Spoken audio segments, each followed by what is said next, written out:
Siz Müslüman onun vazifesi ne mi? Siz de vazifenizi hak adamlar tapmalı, şu hakka uğraya olmalı. İnki muhim terin zat yasa işte ne mi? Hidayet tapmak. Zindagide en muhim terin zat hidayet tapmakla. Hidayet tapacak o ne yapmalı? Hidayet tapan adam tapmalı.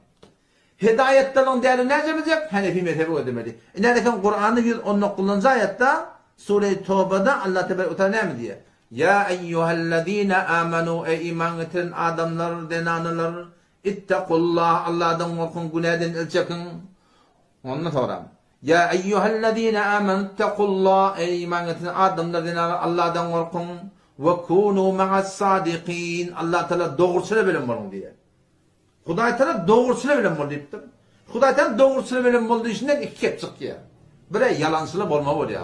Her vaxt her zamanla şu telle bilen, şu takkal bilen, şu doğan bilen diyanat adının Allah'lı boluptur. Şayet de Allah duran men olayım belli değil. Belli değil mi oluyorsun? İttakullah, Allah'dan korkun ve kunu ma'as sadiqin. Doğrusunu bilen var. Huday Teala doğrusunu bilen olduğu işinden ne mi kep çıkıyor? Doğrusunu da bolma var yanına. Doğrusunun diyanı ne yapacak? Hanefi mezhepten bilmeli. Aydiyan kepler gururunda daha fazla vururum. Şunu Hanefi mezhepten soramalı. Hanefi mezhepten bana yazıp verdi.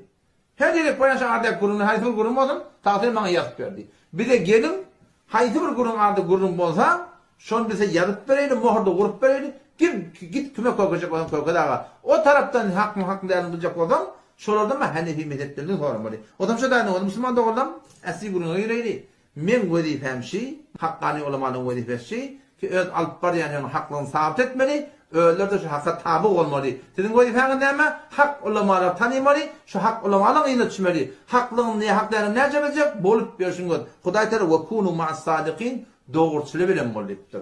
Aytyan kefilin bolup bir dengede şu doğrusudur. O bunday deyin. Her kim Allah Teala'nın yani makbul olmasa, Huday Teala'nın bana gözünden düşen olsa, Allah Teala'nın aytyan bennetin bolmasa, hiç vakti ona tevfik vermerler. Doğru şeyde durmanı. Ya şeyhin ödeden duran, kemçilik gelir. Takkalını ödeden, ayağının hesabını ödeden, giysini ödeden, çıkışını ödeden, işini ödeden, mamulatını ödeden, hiç vakti bir adam Allah Teala'nın makbul olmasa, o adama tevfik verilmer ki doğru dursun. Çünkü tevfik Allah Teala verir.